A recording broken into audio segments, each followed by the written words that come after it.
What's going on, guys?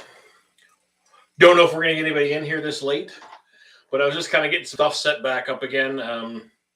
Not decided, like I was mentioned in the last video, I decided I was going to not do the lives here for a little bit down at the workshop. And I was going to kind of set up things right here up in my office area and kind of just have a little talk session with anybody that wants to join in and chat and talk about anything. And this is just kind of a test run, just kind of getting some stuff set up and getting things together. But I hope you all are having a great Friday, the beginning of the weekend, which is always nice. If anybody can add in a chat here, just let me know if the audio sounds okay. It's kind of a different setup up here. I got a whole different layout now. I'm kind of using more of the YouTube platform for the chat and all that. What's up, Jeremy? How's it going, buddy? Well, I appreciate you dropping in there, Blizzy. Want to stop by? All right, thanks, man. I'm just hoping the audio sounded okay in here. It wasn't too loud. It's kind of a different room, and it has a louder sound to me, and I don't know what it is. But yeah, guys, this is what I was kind of talking about. I was for a while there doing the lives down in the basement over the workbench, and trying to do some lives, and I still might do some of those here in the future. Kind of go back and forth, but right now with work and schedule and all this kind of stuff, it's kind of easier sometimes just to be able to throw up the camera real quick and do a live up here and get things set up. So that's why I kind of, what's up, Christian? See, I told you, dude, you kept saying just do it. So here I am.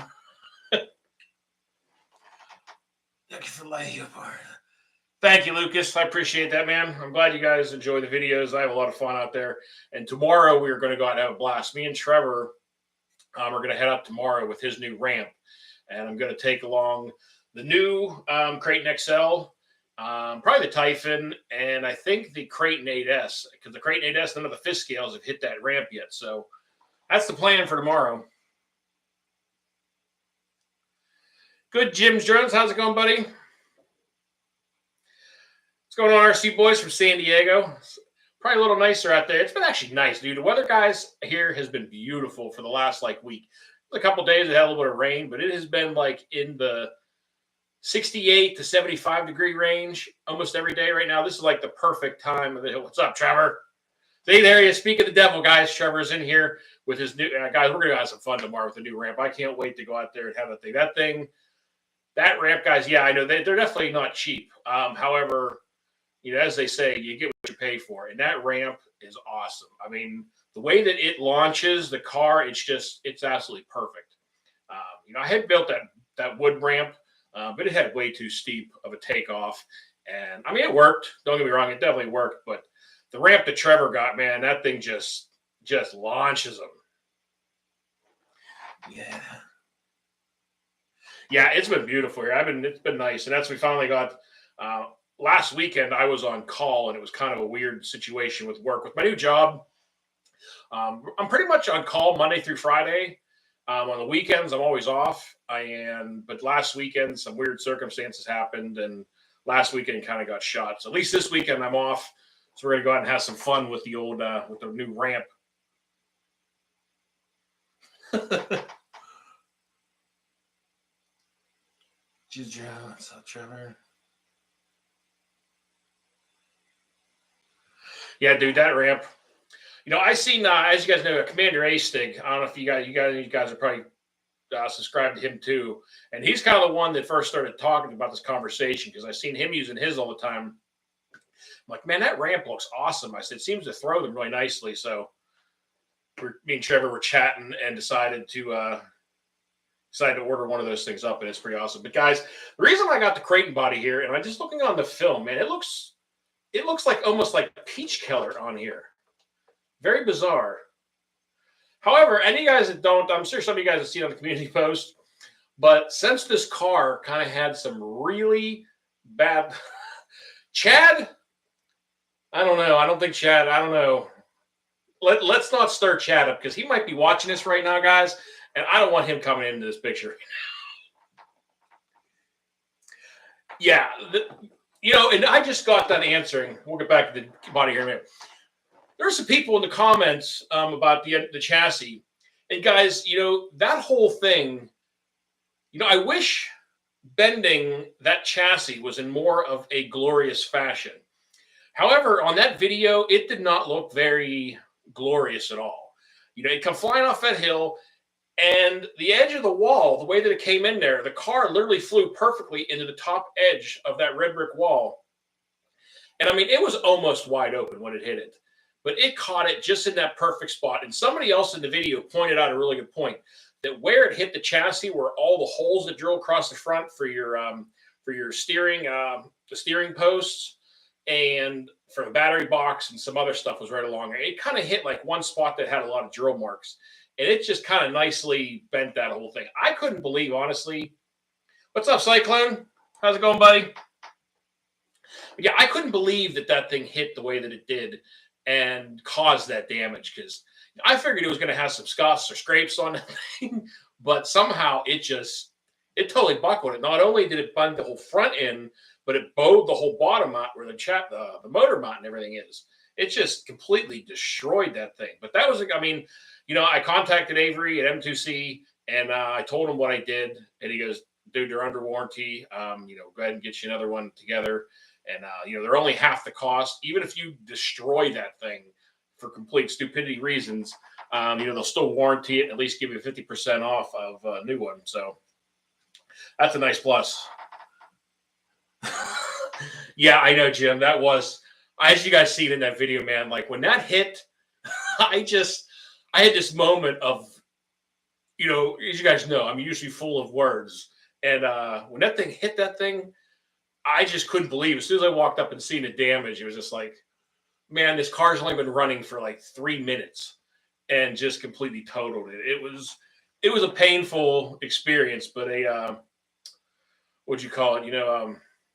An enlightening moment of realizing, you can definitely screw up, and it's sad whenever it's a brand new car, and especially, maybe it wouldn't have hurt as bad if it was one I just pulled out of the box. I'm sure it still was stung, but when you put all that time and effort and money into building something like that, and then it just one crash and you're done. Yeah, Christian, I got this off of this came on from I think it was from Horizon. I think it was on their website, Horizon Hobby. Where you get the cars and everything else. And if you search like shirts, because it's weird, I noticed on their site that if you just look on their site, I don't ever see their apparel. However, if you search men's shirts, that then it'll start giving you all of them. And I was bored one day and I'm looking at some other stuff and checked it out, and I decided to pick one of these up. Do you like to fight quadcopter? Torpedo Law, talk about quadcopters. Me and Trevor, I don't know if Trevor's still in here, but me and him were just having this conversation like a week ago, maybe a little longer now, about starting to try to work, get into a little bit of drone in the FPV, because we were down at the skate park, and there were some guys down there running the FPV drones. And I mean, they're awesome. I mean, watching them things, the way how fast those things move, I mean, it's really impressive how fast that those things can maneuver, turn, and take off. So it might be something I want to get into one. I just honestly, if anybody's got any good sites or links on here where you could buy, because I don't really know. I mean, I've flown some drones. I've probably flown like 4 or 5 of them. I mean, I could fly a normal one. I know the FPVs are a whole nother ball game, because they don't auto hover and do all that stuff. You literally have to do it all. I get that. But if anybody's got a site that has a good starter FPV drone, whole setup, that somebody, kind of more getting into that side of it, I would really appreciate it, because I was looking around at some different places, and I wasn't having a lot of luck finding a place that had like actually the drone and the controller. And I know the goggles are obviously like a very big hit or miss, and there's going to play a big part in how good you're going to see anything, I'm guessing. But Joshua Baldwell's website, that's the actual name of the site, or search Joshua Baldwell website, and he has FPVs? Because I want to find something like, if I could get something smaller that I'm not crashing anything too expensive right off the bat, would be awesome. But yeah, we were talking about that, because it does look like a lot of fun. I'm surprised we got as many people in here this late that I didn't expect. I literally got everything set up, guys, and I'm like, you know what? We'll see if anybody's up. It's a Friday night. But anyway, so going back to this body real quick. Number one, this color looks really weird on camera. It's so much darker than this. But anyway, as you guys know, after the accident of this thing, and I think I made mention of it either in the video or in the comments, and a bunch of other people started dropping the comment on this thing about that thing was like Humpty Dumpty. So I found some stickers that seemed fitting for the car. So now the car is either going to be named Humpty or Dumpty or Humpty Dumpty. But we found some broken eggs because it seems fitting for its first ride. We got some broken egg yolks on the doors. Kind of silly, but I seen them on Amazon or something like that and just kind of laugh because I'm like, you know what? A broken egg on the side door would kind of fit this thing pretty well right now. That you buy RC says. RC Jeffrey, they do sell like some really basic drones. I think they sell like the only ones they really sell are a couple of real cheaper versions, like, you know, the $100, $150 range. And they do have, I think it's the DJI Maverick Mini or something like that. There wasn't really any selection, and there definitely wasn't any FPV style. So, yeah, Humpty Dumpty it is, I think. And she's going to wear the stickers like that for a while. But yeah, they don't really have a whole ton of drones down there. They're kind of a little bit of mixture of everything because, I mean, they have it's a big toy store. I mean, they get into all kinds of stuff. And the RC stuff is kind of like one small section of that place. Everywhere a bot.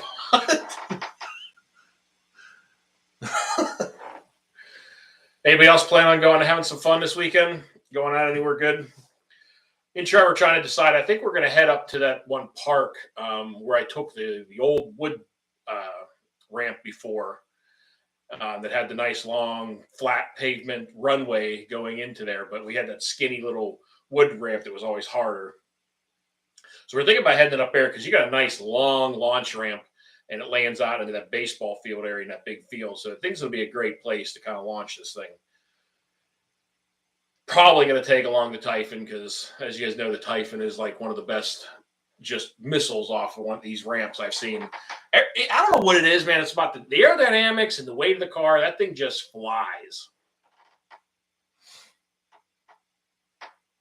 Yeah, where are you at, Trevor? I haven't seen you comment anything on here. Not too much here. See it in there.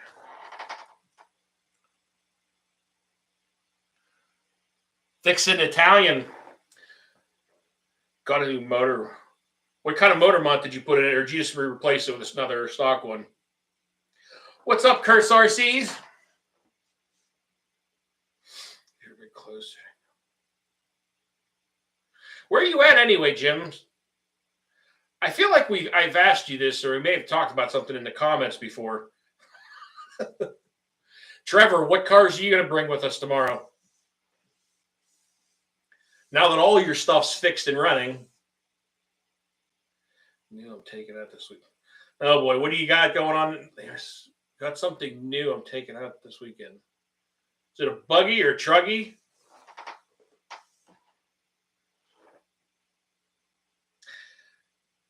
But yeah, I think I'm going to take out, like I said, I'm going to take out the Typhon and then or the new Creighton XL and see how this thing does off the new ramp. What is up, Speed? Good to see you in here, buddy. I like the lips. I don't know, you guys have seen Speed's, man. That beast he is building. And Speed, I don't know, I seen a notification pop up for you, like right when I was doing this. I don't know, did you drop the video with the new monstrosity you got going on? Because I've been checking out your shorts and different videos on that thing. That thing just looks like a beast. And one other, is that body shell? I seen a couple short little clips you had at the end of your last video. Was that how the body came, or is that what you did to the body? Yeah, who is that guy? Who let Speed Psycho in here? I guess they let anybody in these things nowadays. So, guys, I got a question regarding batteries for anybody out there. You guys seen probably recently, and I'm kind of bringing this up because I'm, as you guys know, I always try to be completely honest and upfront with you guys about anything that I use, test, or run. Chad, see, Chad.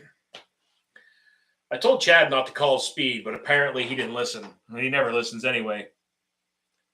I made the body out of a felony.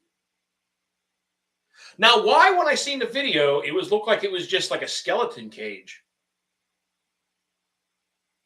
But anyway, talking about batteries, are any of you guys out there running those red RC LiPo batteries? And if you are, drop a comment in here because I want to know if anybody else is having these same problems.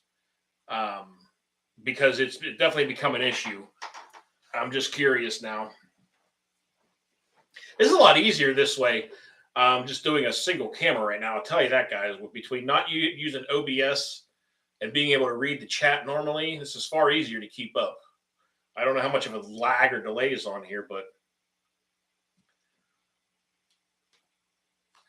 yeah, I'm curious about these batteries, guys, because as you guys seen, well, nobody's commenting, so I'm guessing maybe nobody's running them. So I was recently running a bunch of those red RC LiPo batteries, the 6S batteries, and yes, the Z's and the Evonics, you know, out of any battery at this point that I would actually go purchase, it would be the Evonics, honestly. But, and this is what I was getting back to, the RC LiPos, the red packs, they had sent me a couple packs to kind of run and test out. And I ran them. And after the first batch, I got done running, ended the video, threw them in my back, threw them, on the tailgate, and was getting things ready for the next run. And every one of them started puffing up. And they started puffing up bad. So I was kind of weary. I was scared to even put them in my truck. And I thought, well, maybe there was a problem. Maybe there's something weird going on. And so I decided, I let the people know, the issue I was having. They sent me 2 more. And the 2 they sent me, I charged them up, threw one of them in, I want to say it was in the, it was in Sledge. And anyway, I ran it in there, and not even a very long period of time. Got done running the Sledge, unplugged the battery, got home, and went to charge it up the next day, and now there's one whole cell that's completely dead, and it puffed up overnight. Now, I have one more that is good out of the 4, and the only reason I think it's good is because I haven't ran it yet. So I just letting anybody know in here that watches this that I would not honestly buy those RC LiPo batteries at all. There's a lot of issues with them. I don't know what the deal is with the batteries, the cells that they're being made with, but if you rip on them hard at all, they will puff up and they will start causing issues, and they're not lasting. I mean, I've literally gotten one run. Well, the first pack I got 2 or 3 runs out of, and the other ones I all got 1 run out of, and they were dead and done. So definitely would not suggest those batteries. I have 1 more left that I'm going to probably run tomorrow, and I'll see how it works and if it does the same thing. But it's kind of scaring me because I feel like one bad landing and that battery is going to catch on fire, and there's going to go, that'll probably what'll happen. I'm not running this thing in the new XL because that'll be what happened. If I run it in here, that battery ended up catching fire on the second run. The poor XL, sorry, should I say Humpty, will end up catching on fire and burning to the ground, and I'm not really trying to do that. Yeah, see, Jeremy, that's exactly what happened. Yeah, and I've talked to 2 other people now that also got these batteries, and they've all done the same thing. 4 runs, but they go. So wait a minute, Jeremy, are you running those RC LiPos, the red packs? Yep, it was fitting for Humpty Dumpty, the fried egg. And again, guys, that body is so much darker than what, at least, I don't know if it's just my laptop. I was going to fire up this live on my gaming laptop, but I just using my old one. Yeah, so you haven't had your packs puff up at all yet. Because I've been astounded with how quickly on the first run. And I mean, I don't know if it has to do with like the system that's in the car and how much draw it's pulling. Yeah, you see, first one puffed up. Yeah, it's exactly what happened to mine on the first run on each one of them. They puffed up really bad, and then on the second run, the one died and wouldn't charge. And now the third one, I got one run out of it, and a cell completely died. And I can't, obviously, I'm not cutting that thing apart and trying to fix the cell. I don't even know if it's disconnected, or if it's just, literally the cell shorted and died. But it completely went out, and I have one brand new one. And probably when you guys see the video from this weekend, I'm going to run it in one of them. I'm probably going to run it maybe in the Italian or something like that, or maybe in the Typhon, and see how it goes. The Typhon, it'd probably get the most abuse in the Typhon because the Typhon catches the most air. It takes the hardest landings, it seems like. So might not be the best car for it, but yeah. Yeah, and that's what's funny. Like I've been running, with all of the Ovonics that I have, and I have the Sokokin, I think it's pronounced, or something like that, and the Power Hobbies. Like I've had the batteries just plain go bad after a while, but like this is the first batteries I had puff up on the very first run. It's been crazy. I'm having charger issues. Oh, geez. How many batteries did you lose, Speed? Puff, puff, pass. Yeah, apparently Speed's not passing. He's just puffing. And Speed, we got to figure out another day, dude.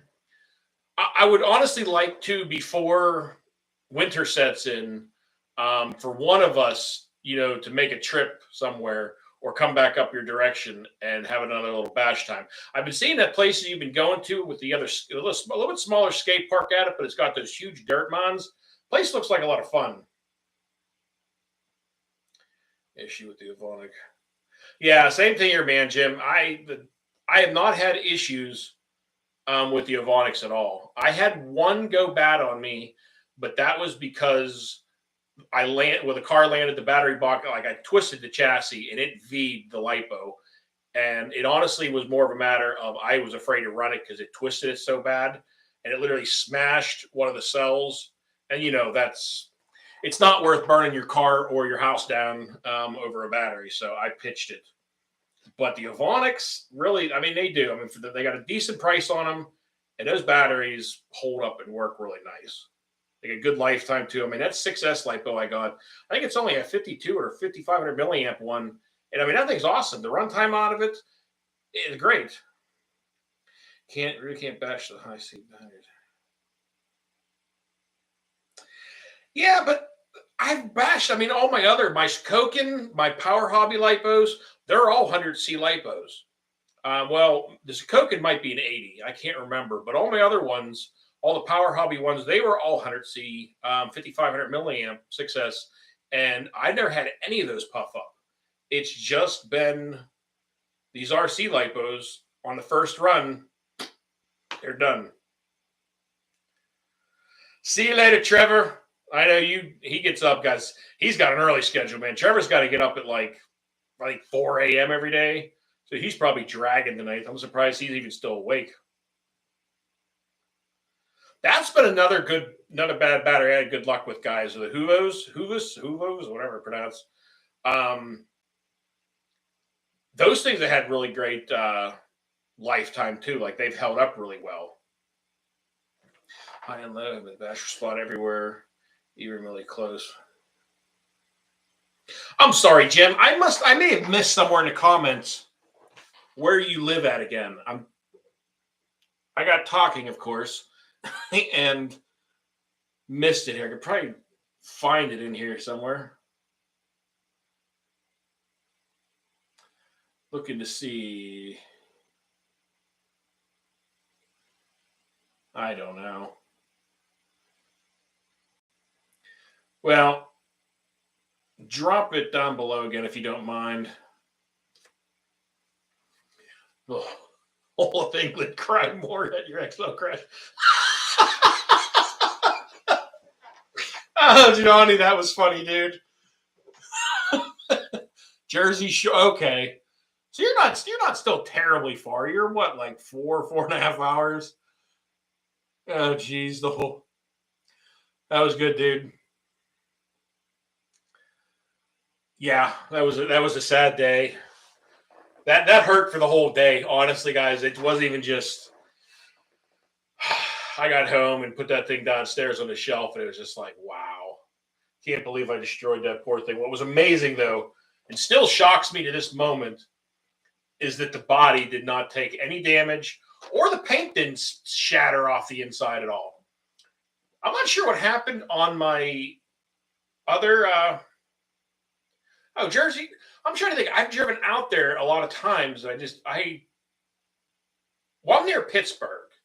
I'm like a little bit north of Pittsburgh. So I think you got to be somewhere around 4 hours.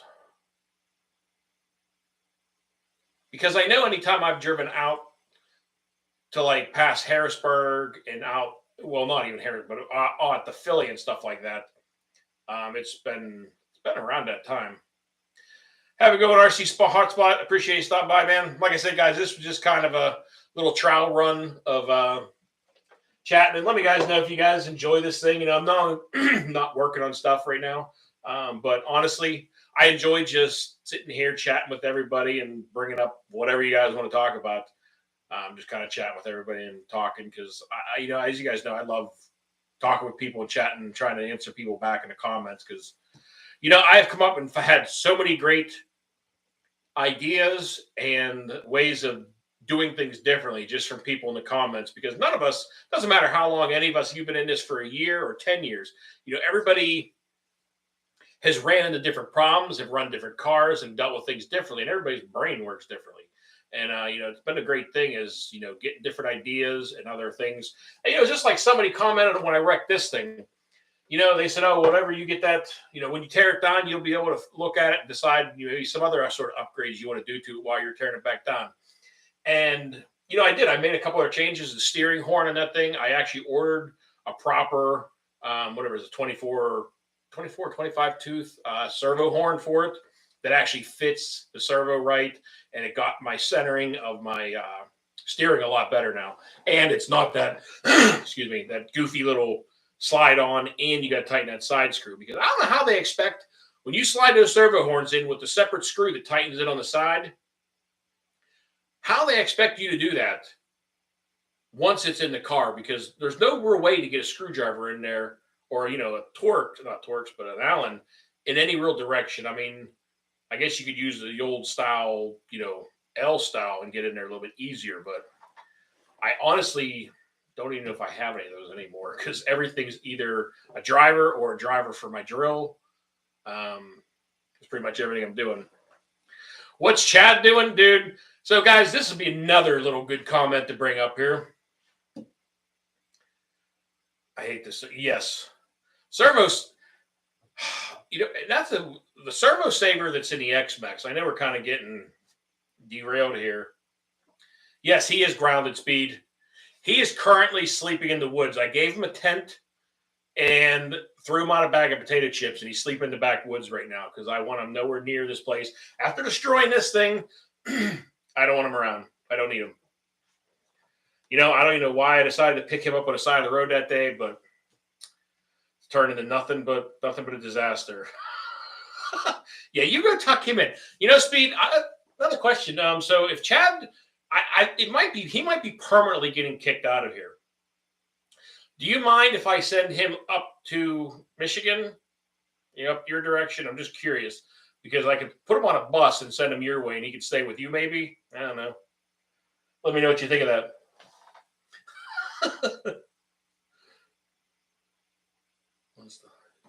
Yeah, that goofy thing. But also, and Speed, since you're in here, and I know you've used and tried just about everything that's made for an X-Max, I think.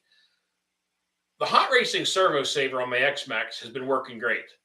It's definitely doing its job. However, no matter how much I feel like I'm tightening down that spring, it never gets like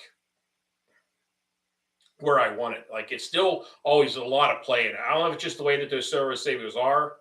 I can't speak. those servo savers are, but they do work. I mean, I haven't killed a servo, and finally, I'm actually having some fun with the X-Max again after getting that power system out of there. I don't know what it is, and guys, I know I explained in the videos before, but that X-Max with that Max 5 in there, and that 16 or 1100 kV motor I had in that thing. I mean, the power in that car was just insane. I don't know what it was. Like that same power system in the Creighton or the Outcast is perfect.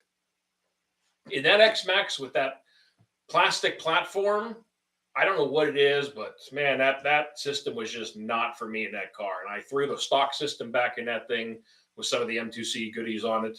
And I've been having a blast with it. I'll actually I guess Sunday with the next video, I actually had the X-Max down at the skate park and had a lot of fun with it. And for the first time, she came home in one piece. Not a single thing broken on the X-Max, and I got a full set of dead battery packs with the X-Max down at the skate park and had a blast. Had a huge audience down there, which got a little bit nerve-wracking because there were so many people coming in, and there was one dude, which you guys will hear in the video, and I hope you guys catch it, but there was a guy showed up down at the skate park and sat down near the big jump and started watching for a second, and I sent the X-Max off of one of the larger jump that jumps over the fence I like hitting, and all you heard was him go, "What the?" And you can imagine the guy was blown away. He's like, "I seen the RC cars drive around." He goes, "I've never seen them do this stuff before." And he was like, the first time ever seeing cars being like launched, and he was loving it. He was at a blast. He's like, "Man, I think I got to get a car again." But it was a lot of fun. How's the Max? Max is good. The Max has been holding up awesome. Haven't had any issues with the Max lately. Max has been a great car. Like, I love the Max. It's the skate park is like the Max's home. It's perfect for that thing. It takes a lot of a punishment. I've been really amazed with the Max between the A arms and the whole chassis at this point. I did put the M2C chassis brace on that thing, and I haven't been breaking any of the front bulkhead pieces anymore. And the Max has been holding up awesome. Might take it out. I'm trying to hood down to that bigger skate park that we went to a couple times, but I've been having terrible luck with going down there recently. Me and Trevor tried to go down there a couple times, and we get down there, and there's literally like 12 to 15 kids down there in the skate park. So now that school's starting back, and school's back, I'm going to try and hit that thing maybe like earlier in the morning during the weekdays when I'm off and have a little better luck. But because it's such it's a really nice skate park. I mean, that place gets everybody shows up at that place. Yes, those things fly.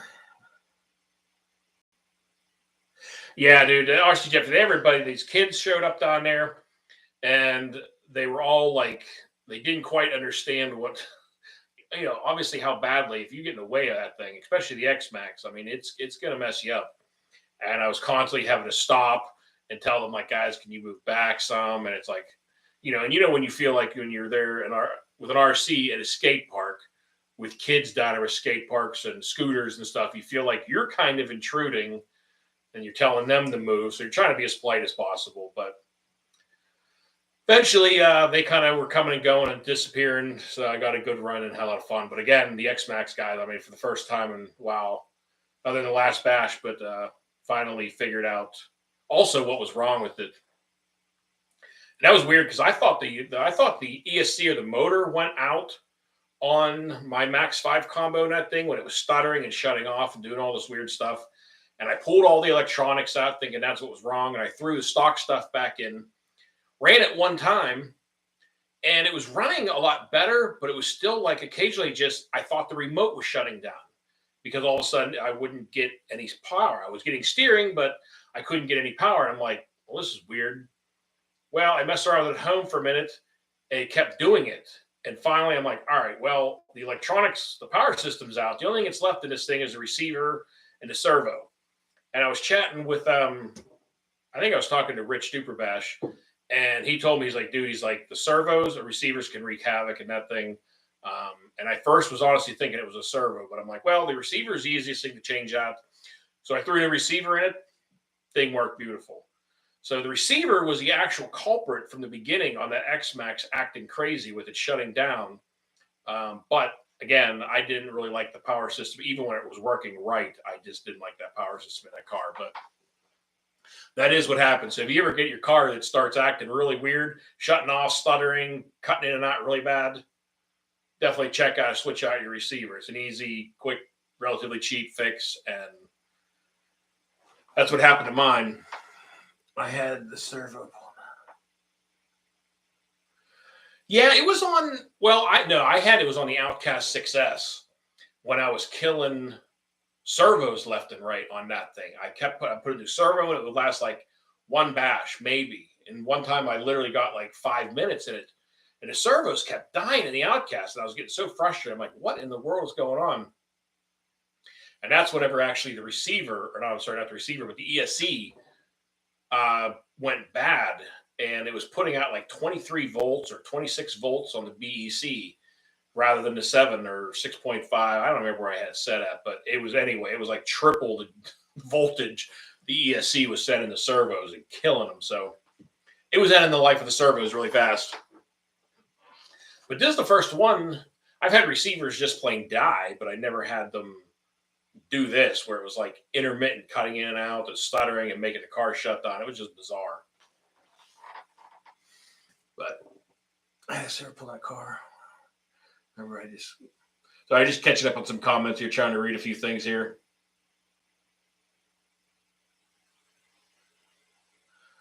Man, that would actually ban RC cars in the city.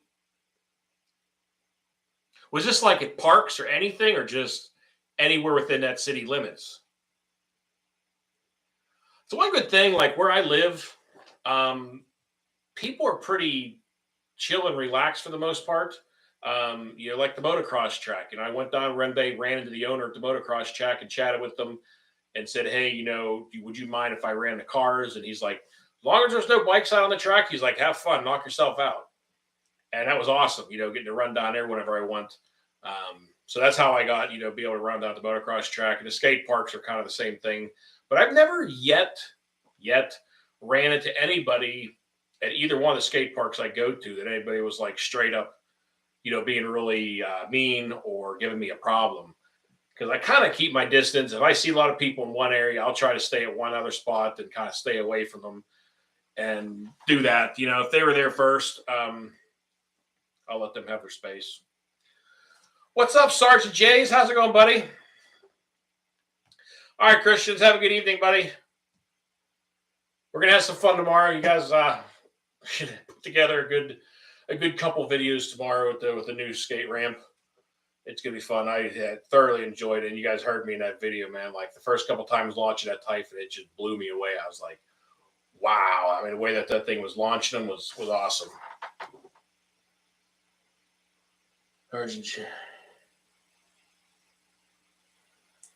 You're finally in your place. Wait a minute. Where have you been, Sergeant? Until you're finally in your house, or are you just finally home? It's nice for me finally being home. It has been a huge adjustment, guys. I mean, I don't know if any of you guys travel a lot for work. But for the last, this is pretty British perspective, you guys understand, like for the last 14 years, I have been working in, television, and that's pretty much what I've known. And that's where I honestly thought that that's where I was going to retire from. And that's just what I did. And during COVID, and after COVID happened and traveling, things took a real nasty turn for the worst with air travel and just the whole life on the road. It's still not the same. And things are just not the same because a lot of it has to do with, obviously you guys know there's lots of people, there's not enough people. People don't want to work, between restaurants, hotels, airlines, rental car facilities, all these things were all playing parts into this. But anyway, I got just burnt. Last year when I was on the SEC tour, I kind of hit my breaking point and decided at that point, you know what, I don't know if I can do this anymore. And things just kind of oddly fell into place. And I decided, you know what, maybe if I'm going to make a change, now's the time. Obviously I'm here in my early or 40, I don't know how old I am now, like 44, 43, somewhere in that area. Anyway, I figured if I'm going to make a change, now's the time. So I decided at that point, I wanted to get into something else. And I was talking with a, one of my real good friends. He was working for the company I worked for. And he told me, he's like, hey, there's a position opening up for one of the robot engineers. If you'd be interested, he's like, I think, with all your electronics background, you'd be a good fit. Anyway, I honestly didn't think it was going to go anywhere because they were looking for some very special degrees that I don't have. And I didn't think I was going to get the position. But then I ended up interviewing with 6 or 8 different people, and they all went through all my background and questions and things like that. Anyway, and here I am. I ended up getting the position, but it's just been nice because not having to live in hotels and airports anymore has just been.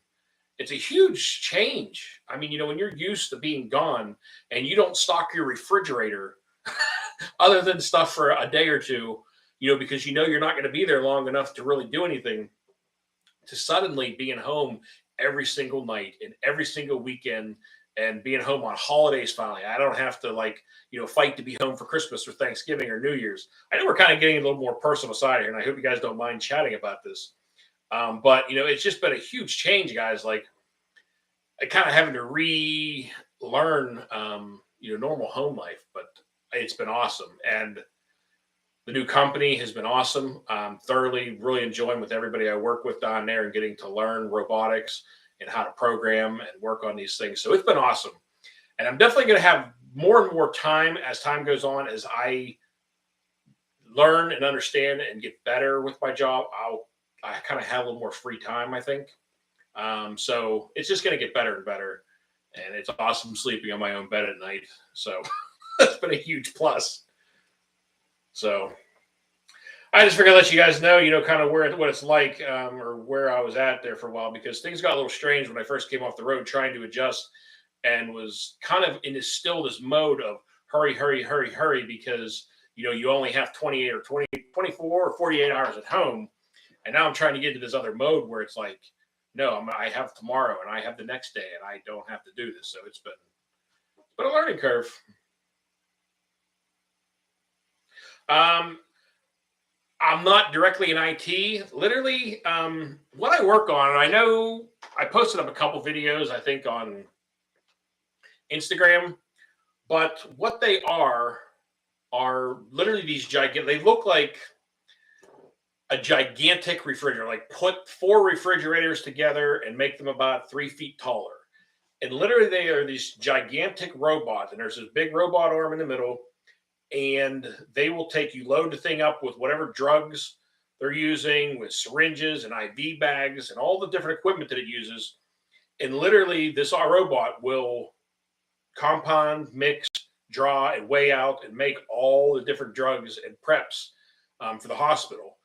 And I'm in charge of, my job as a field engineer. Like anytime that this robot is having issues and problems, that I go in there and work and obviously repair the robot. And program it whenever the hospitals decide, hey, we want to add this new drug, for this robot to make these. I'll go in and program the robot how to make these new drugs and all the parameters and all that kind of stuff. So it's been a huge learning. It's like learning a whole new thing. And a lot of people, say like, wow, you're doing that at your age, kind of getting into a whole new field, but it's been awesome. I've been enjoying learning something new and not kind of having the same day over and over again. But to answer your question, as far as IT, I'm not directly in IT, but there's a ton of IT into it. Like a lot of times, like the last couple of days, I had stuff go wrong with robots, but I never even left my house. I logged into it with my work laptop and was able to fix the problems with the robot from my computer at home. I was able to log into it, where the robot down at the hospitals in Pittsburgh, and fix them from here. So there's a lot of IT work and knowing how to operate all their different gatekeepers, anyway, all their stuff to get into the computers. But it's fun. It's been really cool learning, and like I said, all it's going to do is make better, because now that things are kind of settling down, I'm kind of getting into a little bit of a groove. And that's why I kind of wanted to start doing these little lives and just chatting. I know we're not getting into anything too crazy, but, kind of why I wanted to start these again, because I missed kind of chatting with everybody and just having little conversations and going stuff. So this is kind of a whole other start of this, and I'm going to try and start doing these a little more often, at least, maybe once, twice, 3 times a week, depending on how the weekend or what we got to talk about, or maybe some interesting stuff to bring up. So there'll be more of this. We'll try and make things a little better. And, like I said, this was a test run tonight, guys, just to have a little chat session with everybody. Yeah, Jeremy, it was a lot more complicated than I even first anticipated when I went into the first 2 weeks of training. Literally, I was like the second or third day I walked out and I thought, what did I get myself into? Like, how in the world am I going to figure this out? But as days went on, and every time that I actually, got face to face with the robot and got to work on stuff, it all started making more and more sense. And you guys know how it is. Anytime you learn something new, or you tear apart a new car for the first time, it's like, it's all different, but you do a little stages, take your time, figure the stuff out. So don't be afraid. And, I had this conversation the other day with my sister, and I know we're not even really chatting about RC stuff. I hope you guys don't mind. But I had this conversation with my sister the other day, and, I literally, part of my thing was, it's weird being home, and then also a lot of, like, with time off, and it's just a complete opposite of what I was used to doing. And it's like she said, that whole saying of work smarter, not harder. And I always put that in the perspective of, well, try and find a smarter, easier way to do the work that's hard, right? I think everybody misses that. And that saying kind of has a whole different meaning for me now, because it's like, literally find a smarter way to be able to work. And that might mean getting into something completely different, stepping outside your comfort zone and getting into something new. Because, like, I would have never imagined, a year ago, I would have never in a million years thought that a job like this, in the, the perks of it, the time off, all of it was really possible. And it's been crazy. New name for Bars&tone. I know. And, a lot of people ask me that, Cyclone, about, well, dude, if you're changing work, how are you going to keep your name? And, it crossed my mind for a second. However, this channel started during that time in my life and what was going on and where it is. And I'm going to leave it alone, at least for now. I have no anticipation of changing the name, because it just seemed like it'd be weird now to suddenly just change my name on the channel. I know a lot of people never understood the channel, and I got so many people asking, what the heck does Bars&tone mean? And it doesn't. Like, honestly, I get it. It doesn't make any sense whatsoever for an RC channel. However, the channel wasn't originally started with RC in mind. And it was just what I made a channel initially, and then I turned it into this because I got bored during COVID and thought, you know what? This would be a good way to kill some time during COVID. But I didn't imagine that, I was going to run into so many awesome people on here, and the whole YouTube thing was going to kind of go off where it is. So it's been a great experience. And, I've met so many great people, and literally got to go, run into people face to face, like Speed Psycho and Earl, and a lot of guys that I've got to go out with, and have bashes with when I was in their areas. And there's so many great people in this community.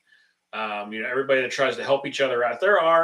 And I'm sure everybody has ran into this one or two bad eggs, whether or not be on social media or their YouTube channel, and people that just, I don't know what it is. I don't know why some people have to come into the comments or in videos and just try to just drag everybody else down to their miserable level. I don't get it. I don't know what it is.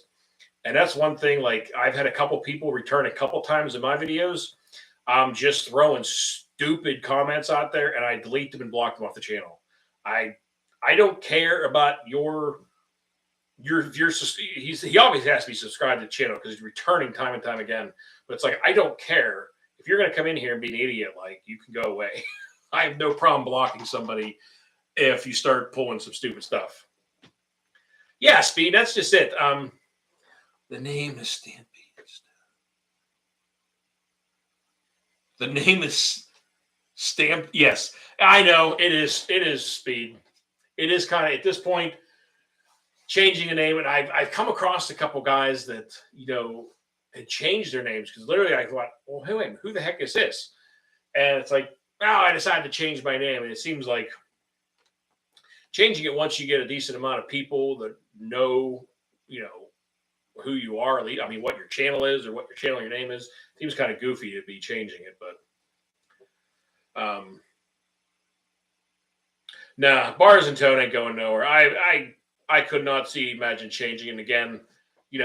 Like I said, I started this during that time of my life, and the name's kind of rough. I mean, the name's it doesn't mean just because what I worked in has to be what my channel is. It's kind of different. I honestly like that my name is kind of just out there as far as a name that has nothing to do with RC.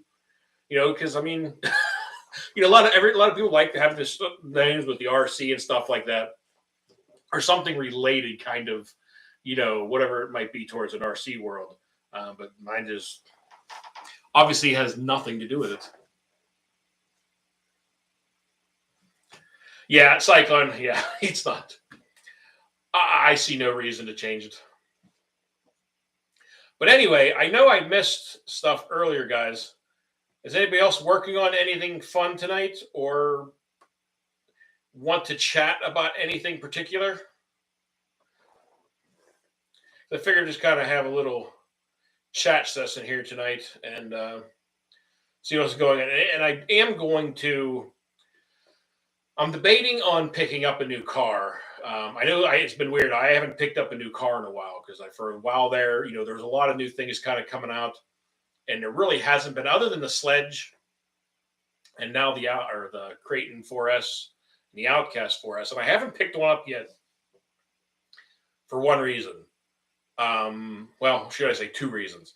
The last Creighton 4S I had, as many of you know, had gave me just tons and tons of fits between the differentials, blowing apart every run, that or breaking the chassis. I mean, at one point, I literally was buying 2 and 3 packs of those chassis because they were constantly breaking between the Creighton and the Typhon and stuff. I was breaking them constantly, and they got annoying breaking them. So that was kind of one reason I was a little bit hesitant about getting the 4S line was because of the chassis. Lost the wheel nut on my MTXL. Isn't it always great whenever you start running or you just land a jump and your wheel just goes, just takes off on you? It's like, you're never finding that nut, especially if it's in the grass or deep dirt at all.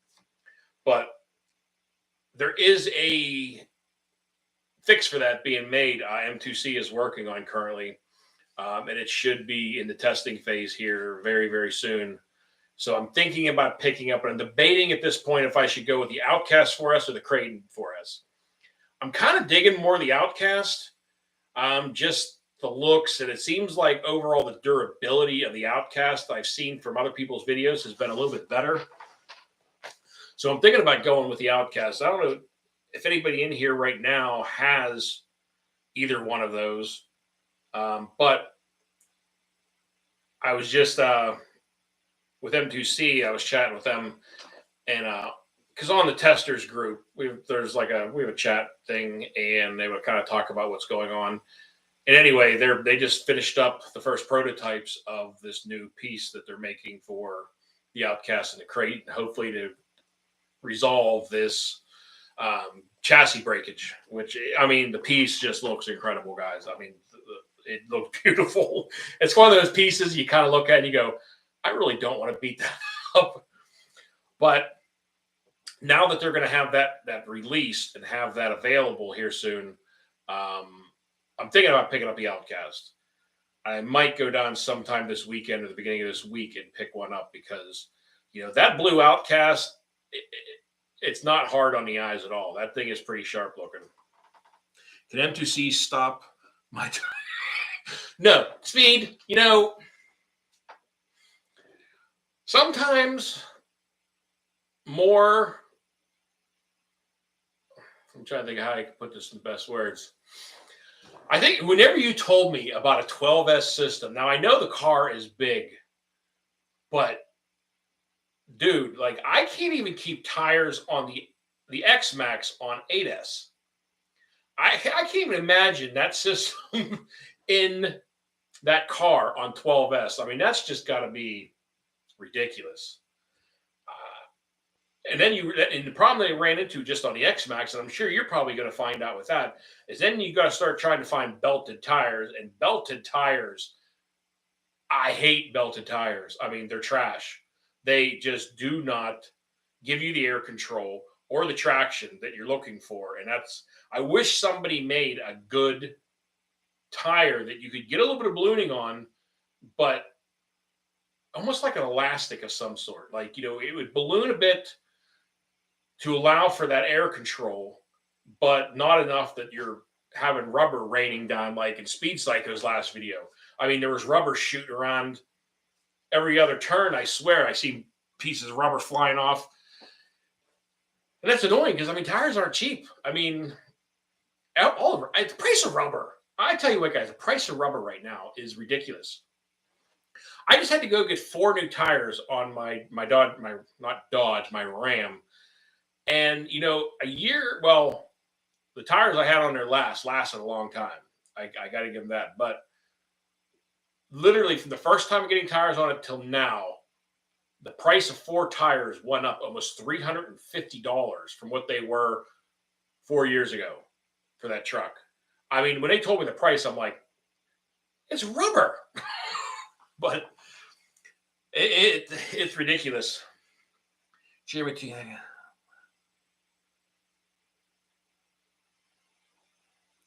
Checking out of the piece. Johnny, I wouldn't doubt it if a piece of that rubber flew in there. I guarantee you, Speed has probably gone through more tires in one bash session than I probably do in a couple years.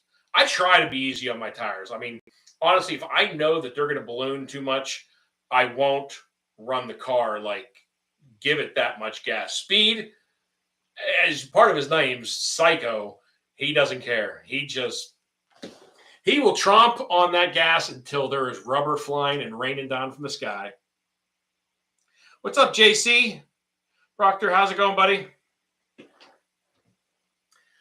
But yeah, it's been the tires, and that's why I had those guitars on the new XL build.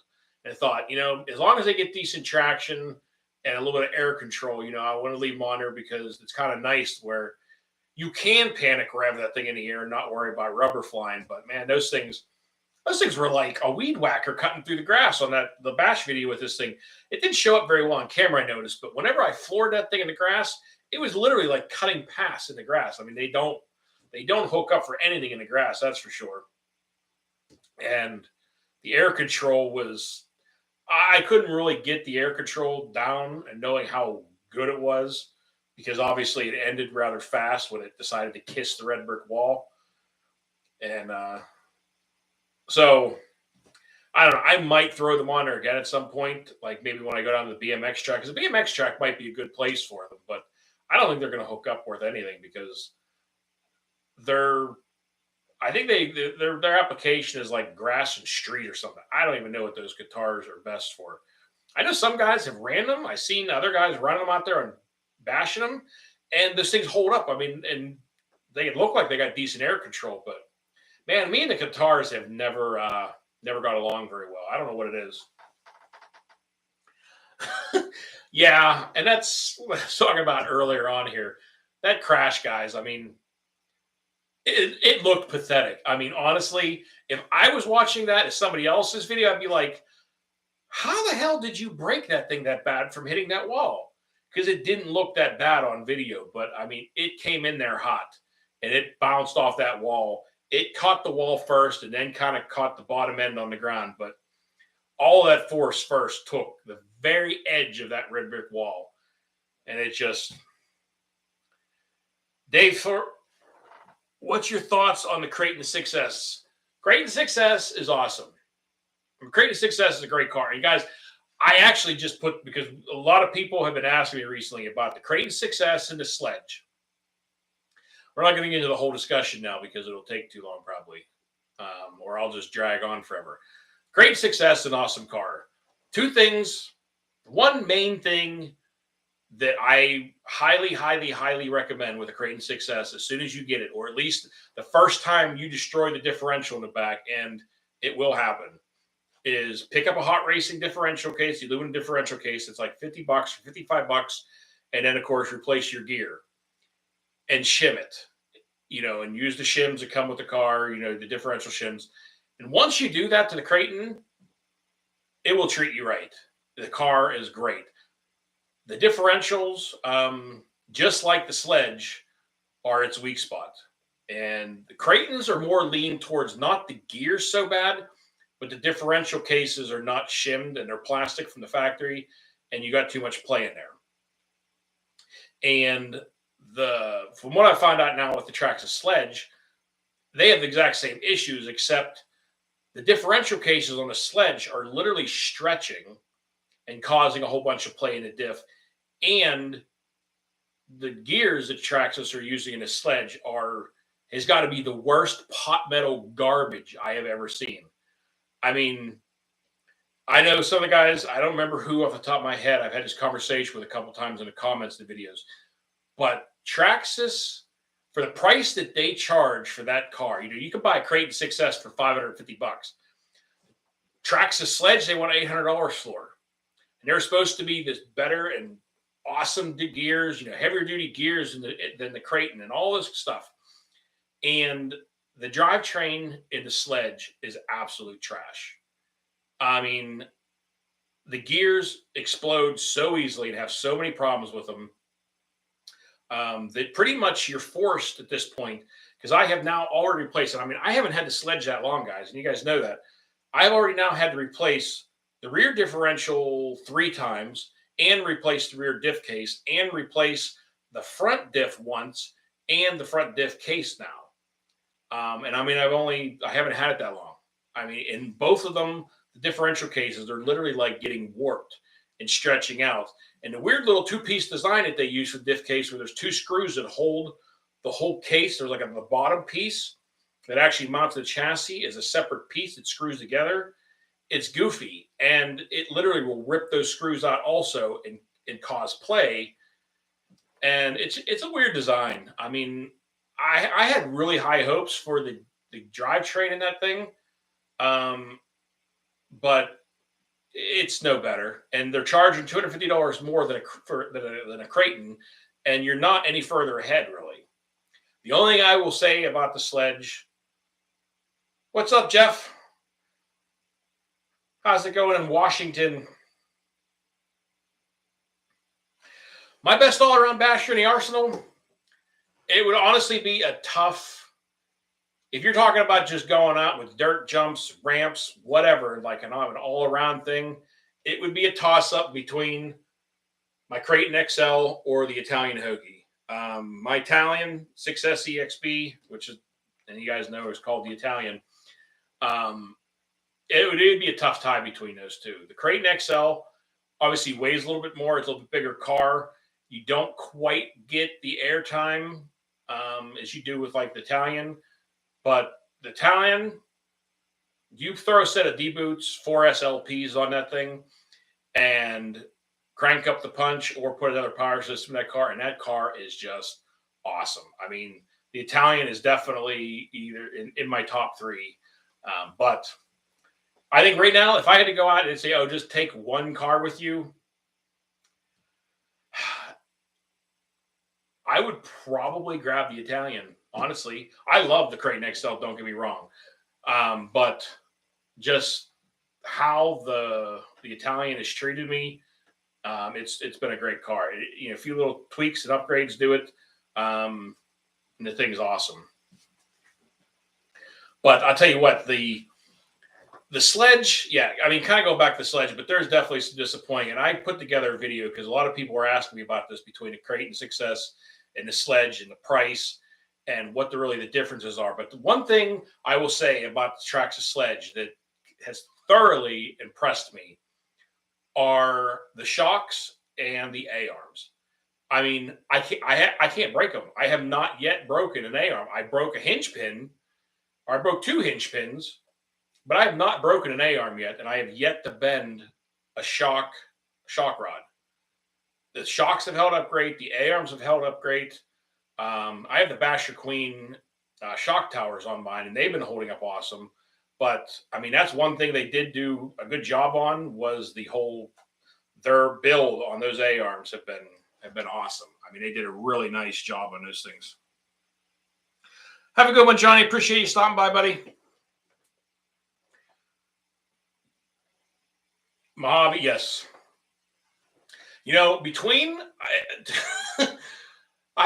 today I had just for I was messing around for a little bit, and I got the infraction out for a minute, and it made me think about like how between the infraction and the Mojave, it's got that platforming with the body that the car is practically indestructible. In speed, you saw firsthand the Mojave up there, and just the sheer abuse. You know what I mean?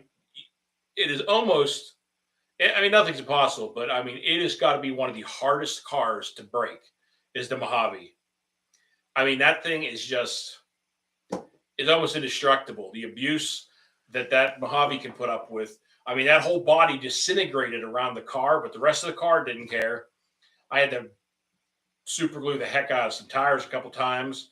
But besides that, I mean, that Mojave is just a beast. You have the Creighton 4S. I'm sure for about 6 packs. Oh, so you have the new Creighton 4S? Yeah, I've only seen. I haven't. I mean, I watched a few videos here and there on them. But it's. I'm hoping that the same goofy slipper problems and drivetrain problems don't come into play at all with the new 4S line like they did on the last ones. I mean, they look a lot different. It's really nice that they actually went with a proper set of shocks on the new 4S line. I mean, those look great. But it was weird too, because whenever on the old 4S line, I had a ton of issues with that thing. It was giving me daily issues on the V1 Creighton 4S. But everybody that had the V1 Outcast 4S, they're like, I don't have any problems with the Outcast. And that's part of what started making me lean towards, all right, well, if I'm going to try another one, maybe I should try the Outcast this time and see how I like it. Because I've talked to firsthand a couple people with the Outcast so far that have absolutely loved it and said it was great. Get the Creighton 4S. The reason I would want to get, I see a lot of broken chassis. Yes, that has been my problem, and that's what I was just talking about. M2C is going to has a fix for that coming out here very soon. You guys will see. Obviously, if I get one, I'll be able to test one of the prototypes, but I don't know if I'm going to get the car or not. But I know the chassis have been another big weak spot, and that's what I was saying. I got tired of breaking chassis constantly on the 4S line. But the only reason that I want to get the Creighton is because I know the Creightons, obviously with a longer wheelbase, and that's why I love the Creighton XL builds on the 6S line, is because they're so stable. You get such that nicer flying cars where they're not so, if you're trying to air them out, if you're trying to do tricks and a lot of backflips and stuff like that, and I know Speed loves doing that stuff, obviously the shorter wheelbase cars are great for that stuff. But I kind of like, obviously, down the motocross track and ramps and stuff like that, saying that I like the longer wheelbase because it kind of gives you a nicer takeoff. They're a little bit more controllable in the air, a little more predictable.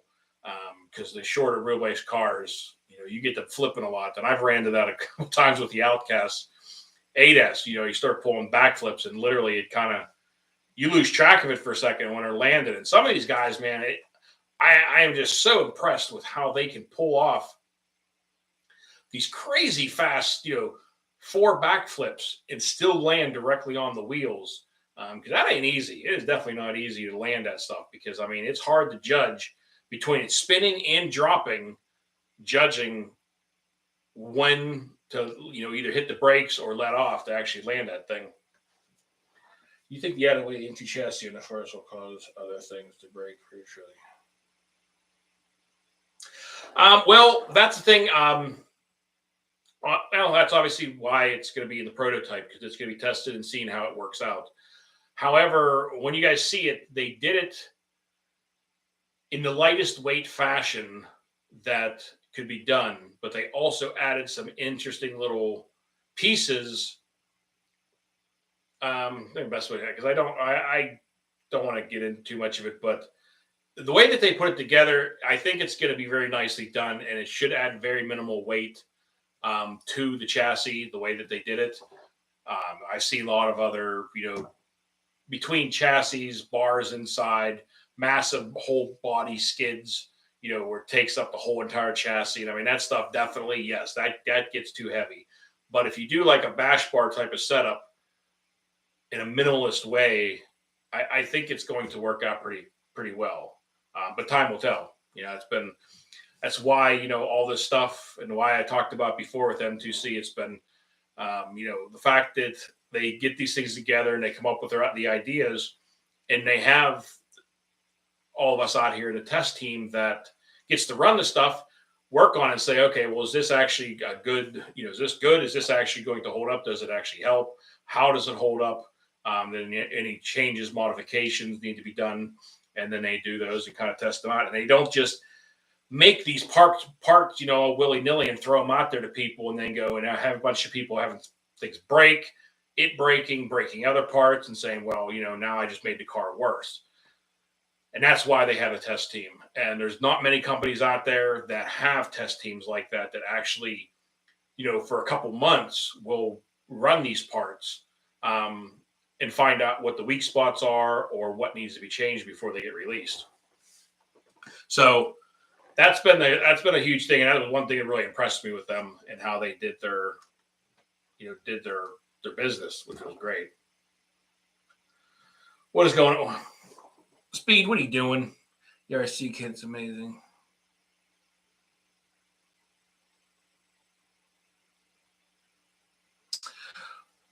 I think I missed who's in here.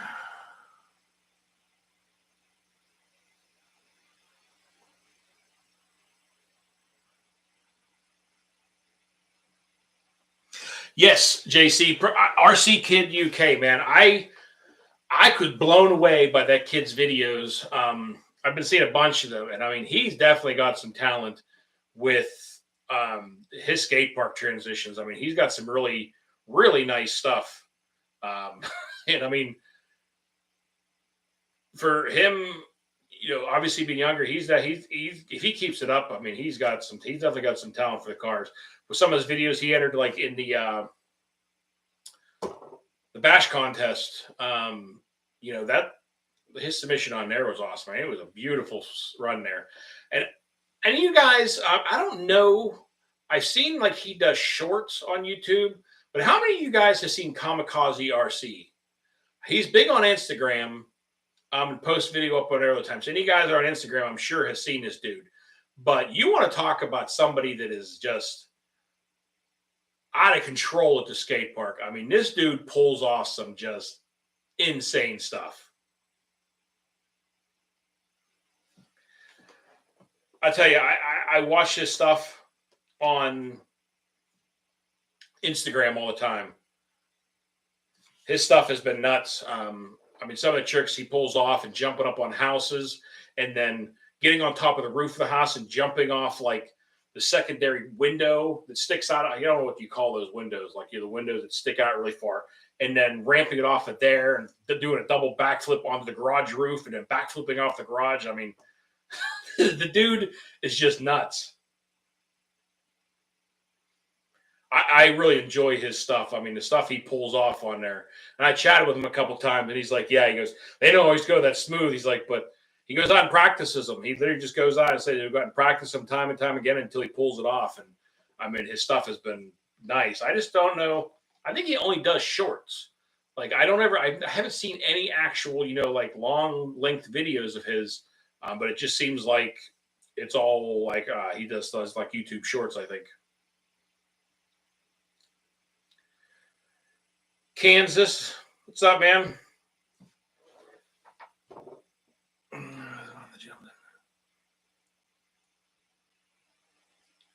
No, that was those dudes that dude perfect people. that jumped it on top of the light pole. Unless somebody he did it too, I don't know. But I know, um, I'm sure a lot of you guys have seen it. You know, the guys that do Dude Perfect, they did that video, and it was a cool jump. I heard it took quite a few tries, but that was a cool jump, landing that thing perfect on top of that light pole. I seen that a few times. It was pretty crazy. They had a neat ramp setup on that thing. I mean, that ramp definitely looked like it had to been specially built for that. Because I mean, it put it pretty much just perfectly. I had just a perfect little lob right up on top. What? Great. Now I quit RC. Speed, you will never quit. It does. I know it almost does look fake. I'm debating on either getting the Notorious Success or the Outcast.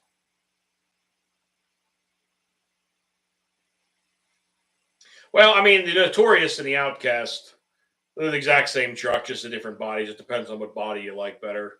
You know, because I originally had, well, I had the Outcast, and then I threw the Notorious body on there.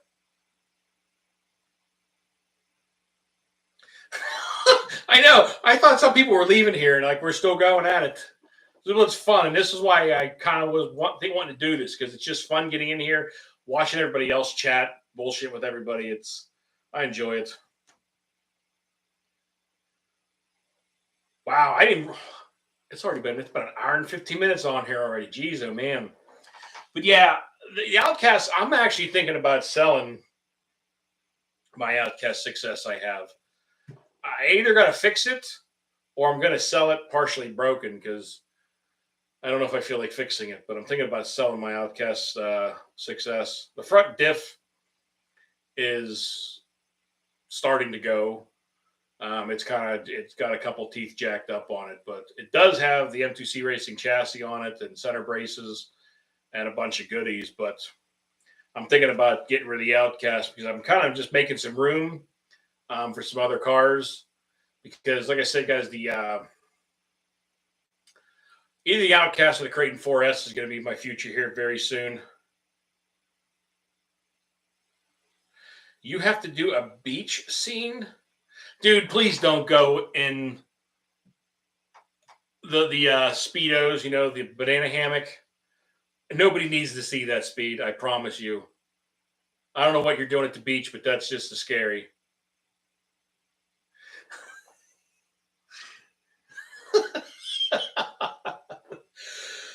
Oh my God.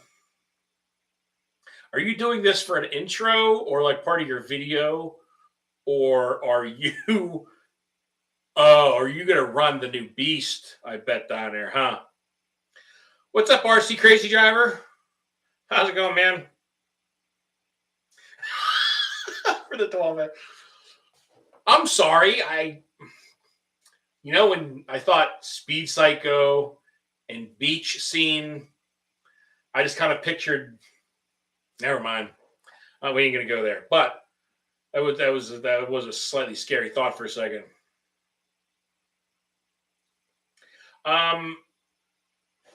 You looked at the list.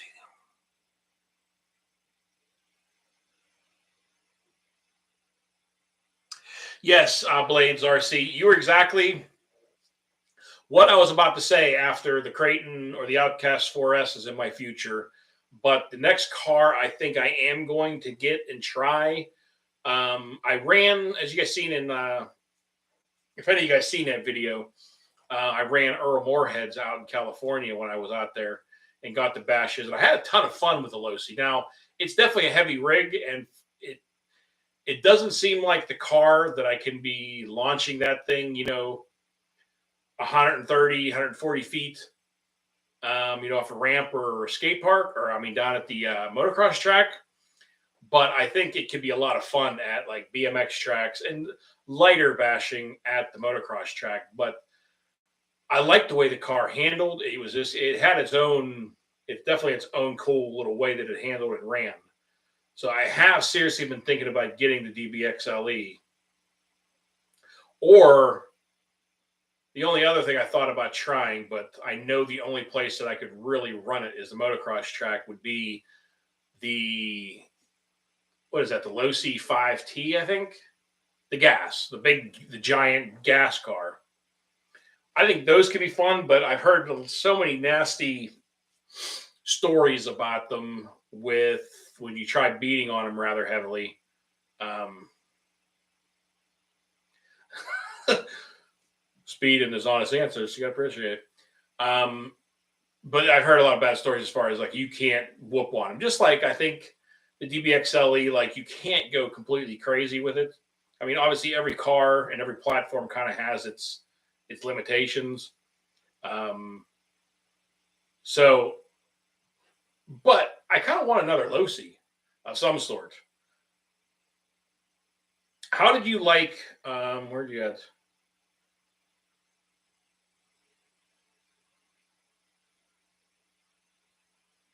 Yeah, Kidney. I think you want to said that. Yeah, I seen the Super Baja race too. But on that Losi DBXLE, if you run it basically in its stock thing, maybe crank up the punch or whatever, with the stock tires and stock electronics, I mean, do you have air control still? I mean, even for, smaller jumps, like say 50, 60 foot type jumps, I mean, do you have air control? Because if I don't go too crazy with it, I'm fine with not going all whole ham on the thing, but I at least still want to have air control. I've heard people say that it's pretty much a necessity to get a different set of tires because the stock tires have zero air control, but I don't know if that was entirely true.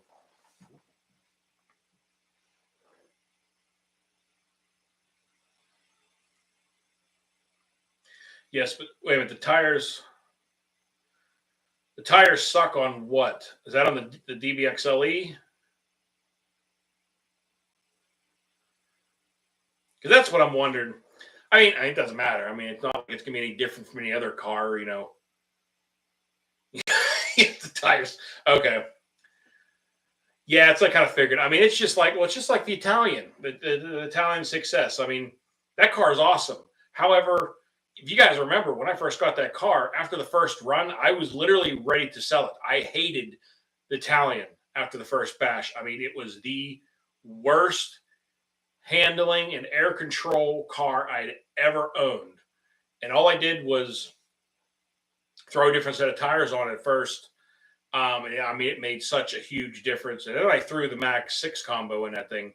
I mean, now that thing is, like I said, one of my favorite cars. But the tires that come on the Italian are just, they're wretched. I mean, those tires, terrible, terrible. I have never ran any of the Gen A batteries yet. Yeah, Blades. That's the thing. It's like whenever I drove Earl Moorhead's DBXLE, it was the way that thing handled and controlled, and on smaller jumps, it was a ton of fun. It definitely drove in a whole different fashion than any other car, and that's what I originally was like really debating whenever I went out there.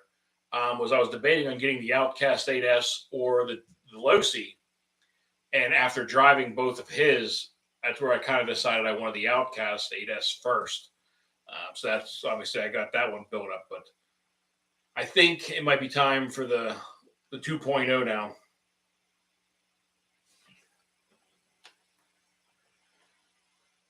It sucks up rough terrain for breakfast. I really think it's sheer size. Yeah, it's definitely a heavy car. I mean, that thing, I picked that thing up, and I think Earl didn't have the stock tires on his. I want to say he had those really heavy tires. You just mentioned them. I don't remember the name of the tires. I can't remember. I can't remember the tires, but yes, those big heavy tires. And that was one thing he said. He's like, the tires have good air control, but the sheer weight of them were just kind of killing the car and its performance a little bit.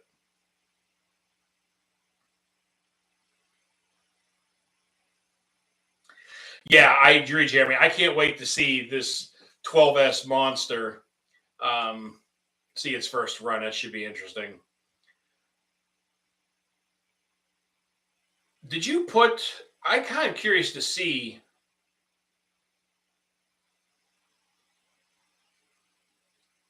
Underpowered and tires are, yeah. Yeah, that's kind of what I got out of it too, Ed, was in its stock form, definitely the air control and everything's kind of underpowered for the size of that car. And then he probably did. I'm sure he probably had a aftermarket system in that. I can't remember now.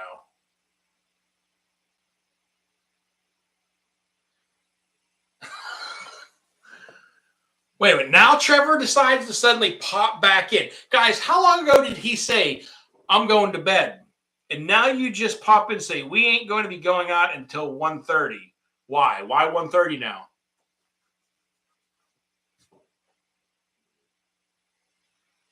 Are you and Chad conspiring on something? You better not be getting wrapped up with Chad, man. He's bad news, dude.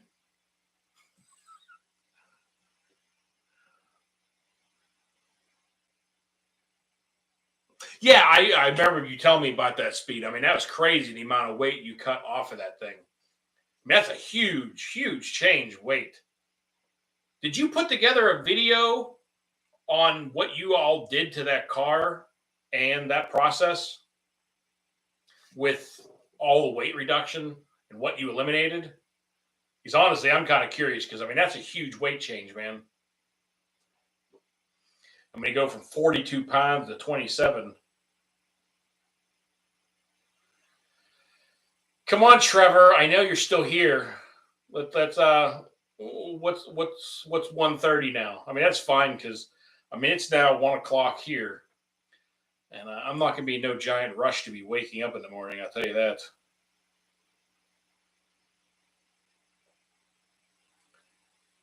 What video did you drop tonight, Speed?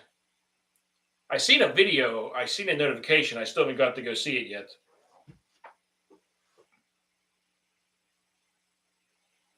You know, that's good, Ed. I'm glad Chad wasn't happy because you know what? Chad has made me very unhappy. So if he's unhappy, I'm fine with that. I'm fine with that.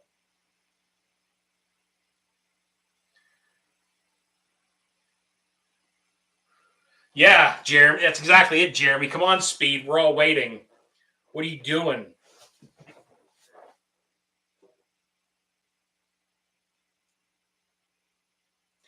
Okay. Well, when are we gonna? What do you have? Are you gonna be putting out a video soon with the first run on this thing? Because I want to see that.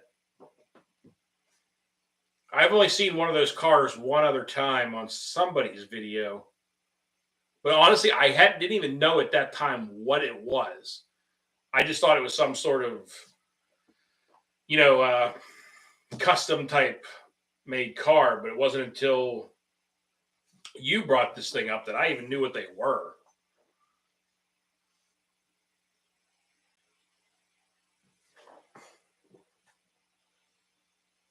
See, now Trevor's going to go all silent on us. He's probably still sitting there listening. He's going to chime in another half an hour from now.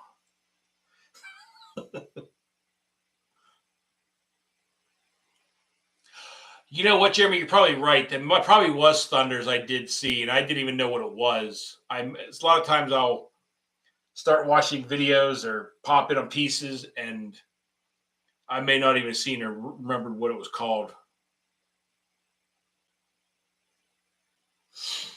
Slowpoke isn't in Speed. I don't know, guys. I mean, when I was up there in his hometown, I was expecting a big show with that Creighton 8S, that brand new car, and I was looking for a big show, Speed, you know. And what'd you do? You go and you crash the thing into a mine of dirt. I got to give you a hard time, buddy. You know I love you. Trevor's at a tea party. Maybe he might be. He might be warming up his tea for the evening.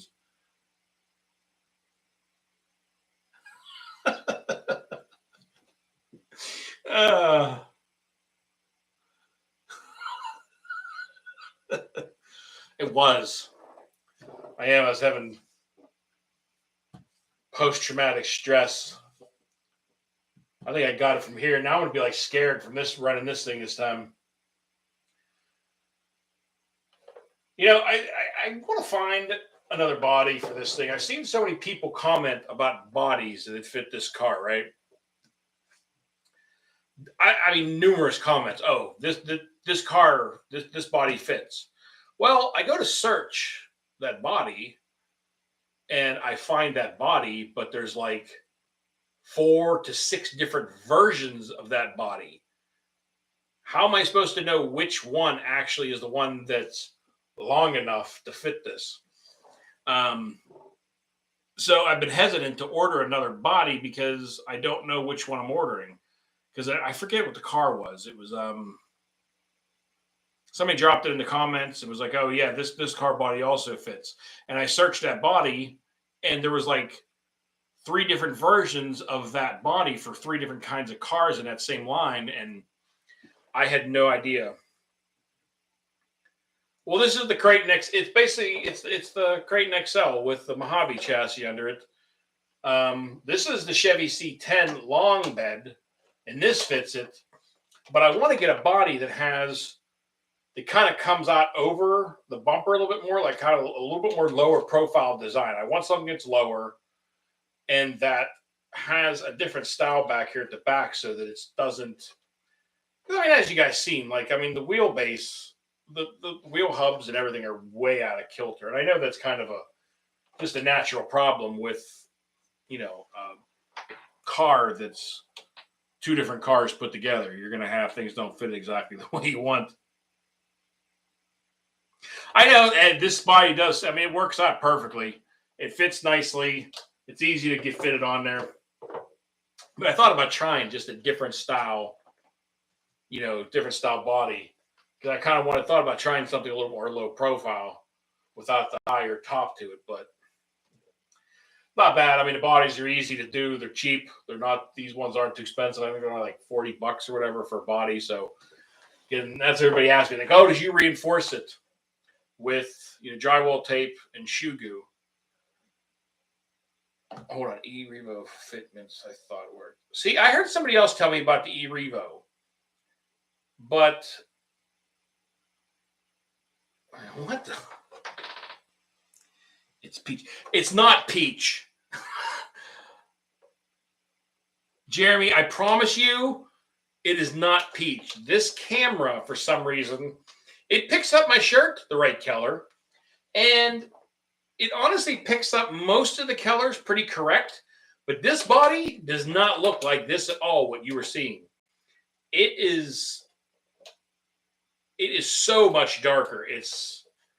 I don't know. I don't think there's any way to turn this thing. It's not going to matter. But it's not peach. It is like 3 times darker than what you were seeing right now. I don't know why that color on this camera shows up like that. Yeah, it is. It's actually even darker. See, now Trevor decides to pop it again. Dude, why are we not going out till 1:30 tomorrow now? You guys are killing me. Speed. I know. It looks so ugly on here. And then you got this egg on a peach truck, at least what it looks like. It is kind of odd looking. But it's not peach, guys, I promise you. It's darker than like Hunter Orange. I mean, it's close. It's getting on the verge of red. But I don't know why it looks like that on here. It's bizarre. Because I'm looking at my shirt and the colors on my shirt, and everything else looks exact except that body.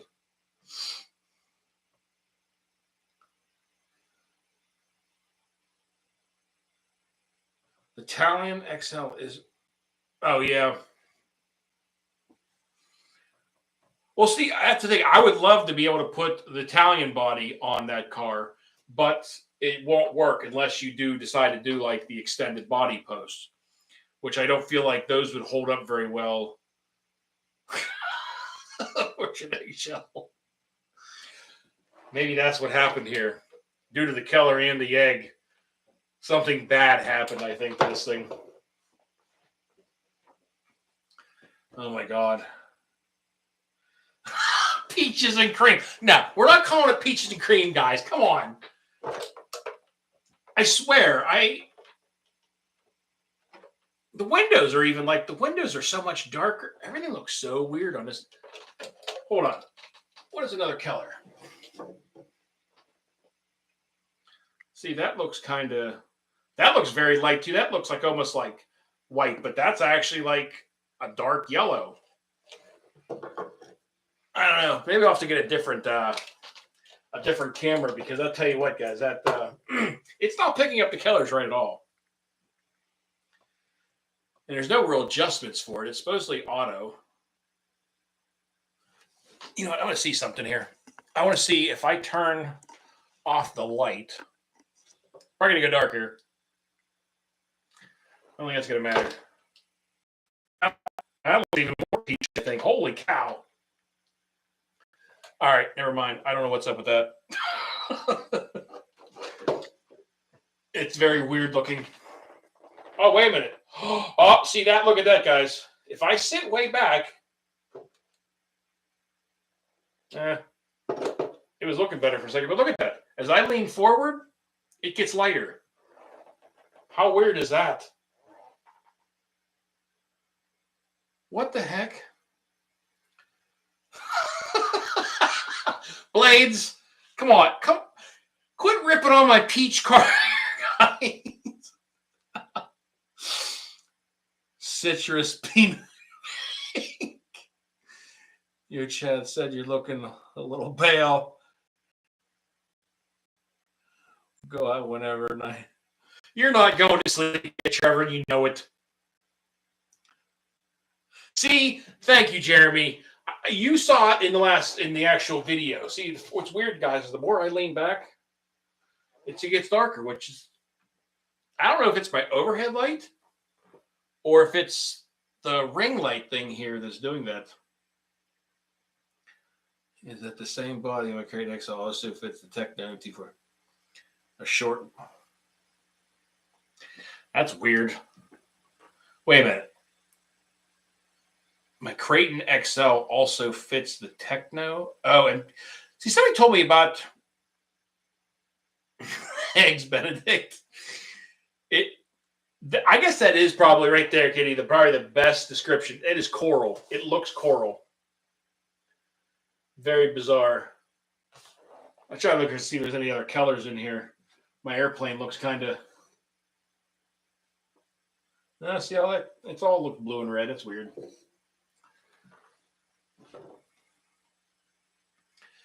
What's up, me, him, RC? Good morning. Oh man, you're just starting your morning. We haven't gone to bed yet. But yeah, geez, man, now I got sidetracked with my coral peach breast cancer car. Now I don't even know what we were talking about. But yeah, no, somebody told me that. Well, no, I think it was actually Commander A-Stick told me that the Nero, the Arma 6S Nero body fits the Creighton XL. However, I looked around for that body, and all the ones I found were like ridiculous. I mean, they were $100+ for one of those bodies, and I ain't about to go spend $100 on a body that I know I'm going to destroy in, half dozen bashes. Because guys, that's where the conversation was going. The tech encouragement. So yeah, keep getting sidetracked. But anyway, people were asking me like, are you reinforcing the body on that thing? No, I'm not. I tried some different things. I tried the shoe glue and drywall tape. Did it help? Yes, it did help a little bit. Would I ever do it again? Not in a million years. The irritation of laying out the drywall tape and trying to get all the shoe goo everywhere and adhered and getting dizzy. I thought I was almost going to pass out in my garage the night I was doing mine. Probably should open the garage door in hindsight, but not that smart all the time. But yeah, I will never shoe goo and drywall tape another body in my life. the amount of time and effort and garbage that was put into doing that is not worth a $40 body to me. That's just me. Everybody, I know a lot of people have said that they liked it. It held up great. It lasted a little bit longer for me, but I also had between all the shoe goo, the money that I had in shoe goo and drywall tape, and stuff like that. I mean, I know the first purchase was a little bit more, like for the glue gun and all that stuff, but for the amount of money I've wrapped up in shoe goo and drywall tape to do a body was like close to half the cost. It was like, I think it was like $8 or $6 a tube or whatever it was.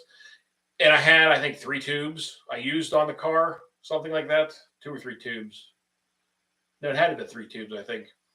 But basically, it was half the cost of a new body, plus all of my time sitting there laying out and meticulously laying in drywall tape. It was driving me batty. I didn't have the patience to do it again. So I tried the Flex Seal tape. It definitely helps. The Flex Seal tape definitely helped a lot. But anywhere you don't put it, if you cover the whole entire body in the Flex Seal tape, the body gets really heavy. But it does help. But if you put it in kind of like the areas you think are going to break or the main parts, it definitely helps a bit, but it's still not perfect. So that's why at this point I have given up on reinforcing a body, because none of it is really worth. And not the other thing, as you guys know, that Flex Seal tape stuff isn't cheap either. It's like $11 for a roll of that stuff.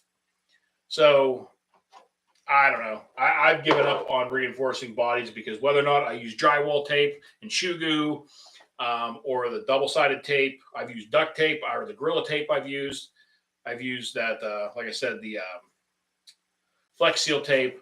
None of them really helped or lasted that much longer. So I've given up on it, guys. I just said, you know what? The bodies will fall as they may, and I'll replace it and paint it a different color. And hopefully this time paint it maybe a color that doesn't look like that.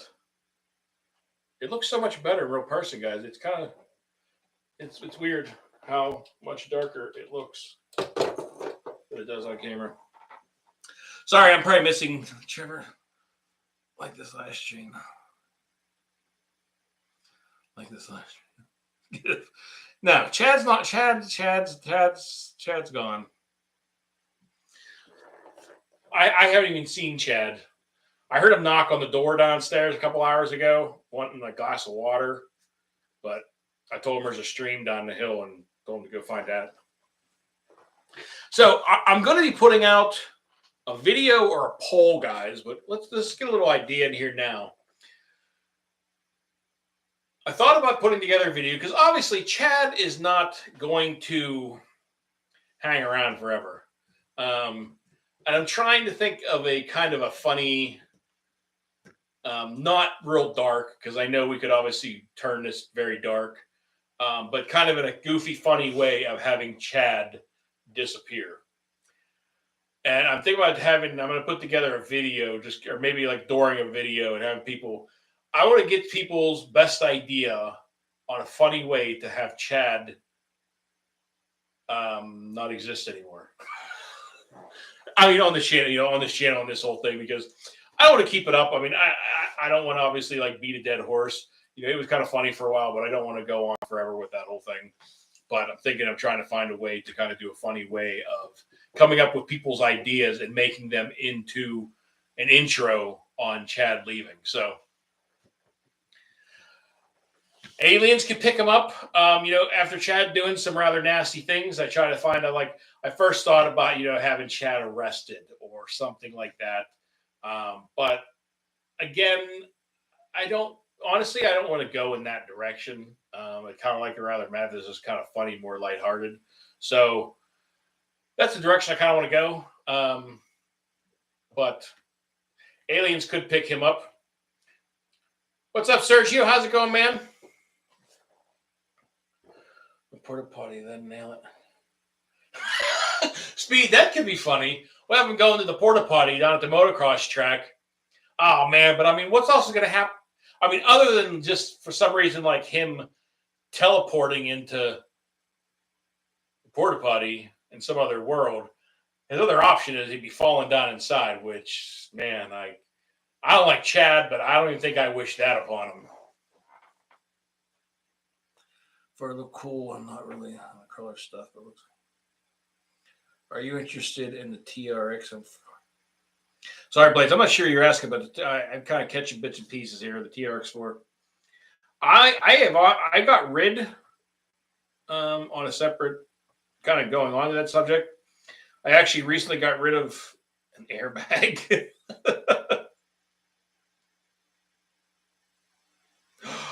Yeah. Oh man, that could be. That actually could be something to be funny put together with like doing a Bill and Ted's skit, but having Chad go somewhere. That could be interesting. I like that idea. Bill and Ted with a poor John. That is funny. But yeah, I actually got rid of recently, guys, my axial rift. You know, I had that thing for a bit. I was having some fun with it for a while, but I recently actually just sold it. I actually sold it on the Facebook Marketplace, and it wasn't too much of a nightmare. I heard so many just horrible stories with people trying to sell stuff on the marketplace and scammers and this and that. And that was one thing I laid down. I'm like, I am not shipping this thing. If you can't meet me face to face with cash in hand, don't even talk to me, because I'm not playing any of those games. But I did sell the Axial Rift recently, and I got rid of the Big Rock, which actually Chad off to the cornfield. Oh, you know what, Trevor? That actually could be kind of fun. Being this time of year with Halloween, Chad disappearing and wandering off into the cornfield could definitely be an interesting idea to go with that. I kind of like that. But yeah, I got rid of the Rift recently. I got rid of the Big Rock recently. Actually, Speed has my Big Rock now. What the heck else did I get rid of? I got rid of a couple cars. And I think, like I said, now I'm going to get rid of my Outcast 6S. I'm just kind of making some room for a couple other things I kind of want to get. Gonna buy a used Kate, great ADS on nice. Make sure you definitely, I'm sure you definitely know, make sure you take that thing, give it a little rip around, get on the gas hard and brake it hard. Make sure none of the differentials or anything like that are making noise. I'll tell you what, guys. I'll tell you one thing. Sitting here in my chair in the room is a lot more comfortable than standing at my bench downstairs doing the videos. Speed, I'm really curious to see what you're going to do with that Big Rock. It obviously still had the stock electronics, but it did have a few, some of the M2C goodies on that thing, and it was a blast. I had a lot of fun with that truck. But I'm curious to see what you're going to do with that, and I'm sure you're going to beat the snot out of it, and there's probably going to be rubber flying off of that thing too. What are you going to do to the Big Rock? Can you give me any little clues here? What kind of changes are you making, dude? Are you going to put some ridiculous power system in it? I mean, I don't feel like it would be proper speed, a proper speed car if it didn't have some ridiculous power plant in it. I don't know if I would have, if you just said, oh, no, it's going to be stock. Yeah, I don't know. Jeepers Creepers. I made a funny pull apart video. Oh my.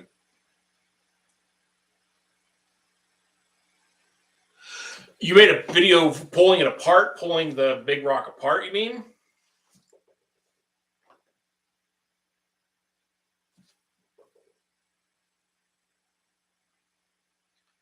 Interested in my Big Rock, has fizzled. Yeah, I mean, I honestly, guys, I had a ton of fun with the Big Rock, and I still like the truck. It just kind of was going through some cars and deciding to try some other stuff. And I don't really want to add any more shelves down in my basement, honestly. Um, so I'm limiting my space down to what I can fit on my two shelves plus my smaller one at this point. So that's why I was. And I noticed another problem with the Creighton XLs. It's a little harder fitting them on the shelves because of it being a little longer. You pretty much have to turn them sideways and have them take up the entire shelf now. So that's kind of an issue. I'm thinking about trying to find some way to hang them somewhere on another wall, but the way that the walls are down there, um, with the pipes, the sewer pipe that's on this one side, kind of makes it kind of hard. I got a big rock right out of the box. The spur gear got toasted. Dude, Mike, I was crazy because that big rock, when I first got it, I ran that thing forever with the stock spur. Never had a problem. I made it 4S. And I got probably a half dozen bashes with that thing running on 4S before I ever had a problem with the spur. And then when it finally destroyed itself, um, Trevor actually went into my hobby shop and they had the steel spur down there. And I upgraded to the steel spur on that big rock when I made it 4S and never had another issue with that thing again.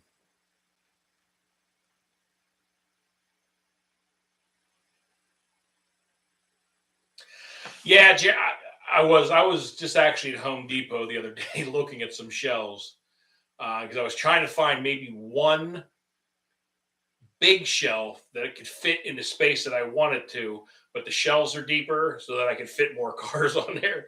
I was looking at them, but the one that I was looking at a book thing that they had because I seen all the ones they had in stock, but then they had other ones from the same company.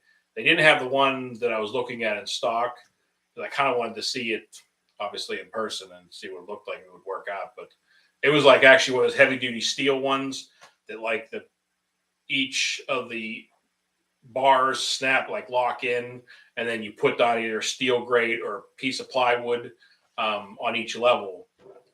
But they would fit in there, and I could definitely fit some more cars. Do next. It's just on Chad. I don't think anything will help Chad. I really don't. I don't think anything's going to help Chad. The bearing was loose in the motor. I think that's why the plastic spur was failing. On the big rock, on my big rock that you have, it was loose. Because I mean, that plastic spur went early on, and then I put the steel one in there. And then I've honestly hardly ever touched that motor or that drivetrain after putting that steel spur gear in. And I think last summer, it was like early last summer, and then I ran it all summer, and then a few times this summer, um, and I never had any issues with it. But I honestly never pulled the motor out because I have a bad tendency of not tearing and checking motors until they've already blown themselves apart.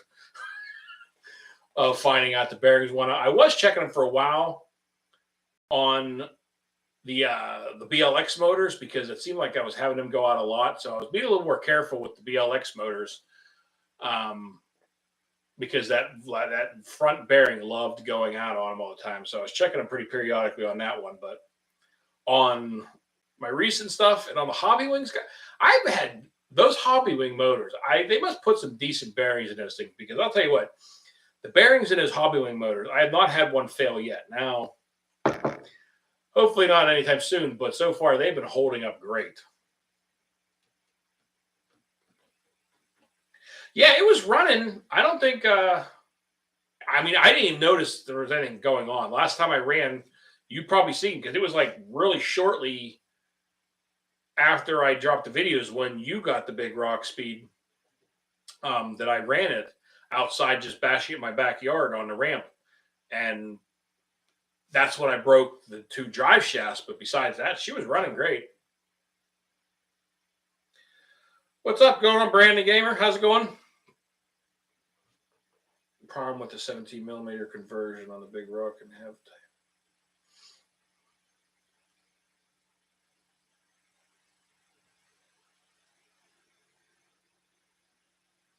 Interest in the associated DR10, aren't you? Hmm. Associated DR10.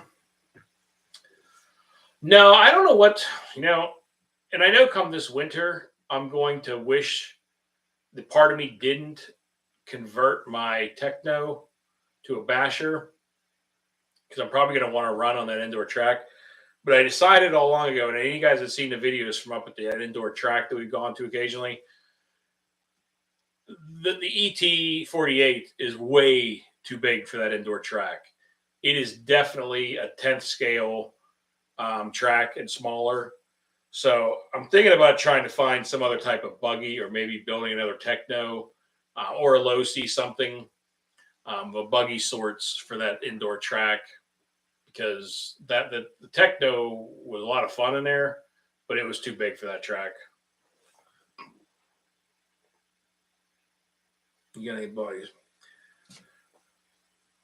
Yeah, Trevor. I think I told you you need to try doing the modification of the body and gutting that body and tearing all of those panels off of it, ripping the little fire dudes out. Maybe leave those in there, but pull all the panels off that fire team body and stick it back on. I think you'll like it, and it's going to weigh a lot less. But rip all those panels off of that thing. You don't need them on there. They don't really serve any purpose other than cosmetics. And I think it'll look pretty cool. It's going to be a skeleton look on the body, and I think you dig it.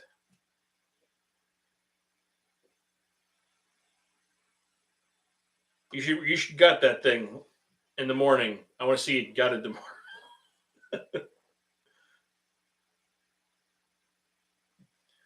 Jacob, well, I mean, we had it out once. We're taking it out tomorrow. Me and Trevor are going to go out tomorrow, and he's going to bring along his new ramp. But I mean, the first bash, I mean, that ramp is a beast. It's not light. It is not some flimsy little ramp. I mean, it's got some weight. I mean, me and Trevor basically picked that thing in and out of his truck together because one person can do it. However, it's definitely a lot easier a two-man job. I mean, the ramp is no joke. I mean, it is heavy steel, and they built it very well. I mean, I was super impressed with that ramp, the way the construction on it. And I mean, we were launching the cars off of there, and I mean, it doesn't even put a scratch in it. And they glide so nicely off that thing. I don't know, wherever Fresh Park is made. I don't know where Fresh Park is out of. But I mean, if you look up the Fresh Park, I think it's a quarter pipe ramp, either on their website or on Amazon. I seen them on their site. They were like, I think I want to say like right about $600 or $620 or something like that. And then the ones on Amazon are like free shipping, but $650 or something like that for the ramp. So I mean, they're definitely not a cheap ramp, but they're a nice ramp, and they're really nicely built. And we put it together for the first time. As far as on site on the last video with that, and I mean, it wasn't bad. Now we kind of understand a little. We left a couple pieces together. We kind of realized you don't have to dismantle this part at all, but it basically folds up into like a kind of a triangle. It folds up into that. Then you take a couple arms off, and then you just unfold it again and stick on the metal cross members and the beams and the legs and flip it over, and you're ready to roll. It was pretty nice. Yeah, I think I know who. I think their ramps were more made out of a wood. Like I seen some. I think the one that I know you're talking about, Jacob, that I seen another company, and I remember something about Canada that they had, but they are more of like, they didn't look like they were all steel ramps. There was ones that were like a lot more wood or some sort of material like that. And then there was another one. It was really weird. Like it looked very almost futuristic kind of look, like the way the legs mounted, but they didn't get very steep at all. Where that quarter pipe ramp that Trevor got, it's got just, I mean, it's got a beautiful trajectory to it. I mean, jump out of cardboard.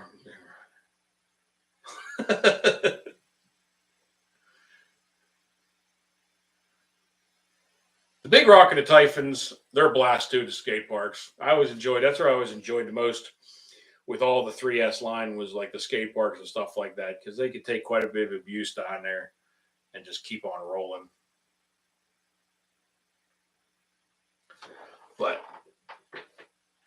But guys, like I said, I just kind of want to get on here. We've been on here for 2 hours now, so I think I'm gonna call it a night here and get some sleep. And me and Trevor are gonna go out and have some fun tomorrow.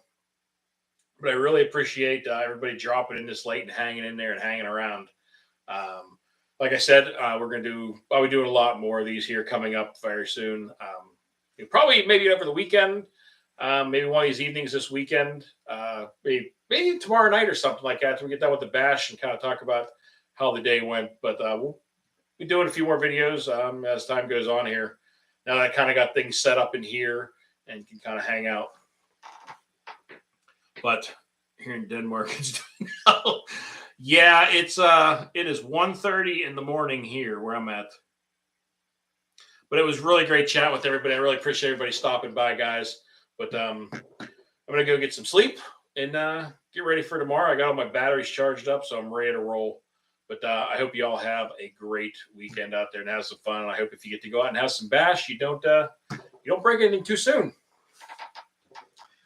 But y'all have a great night. Appreciate it a lot. So, you know the bill. Until next time, y'all be safe. Be careful out there. Peace out, everybody.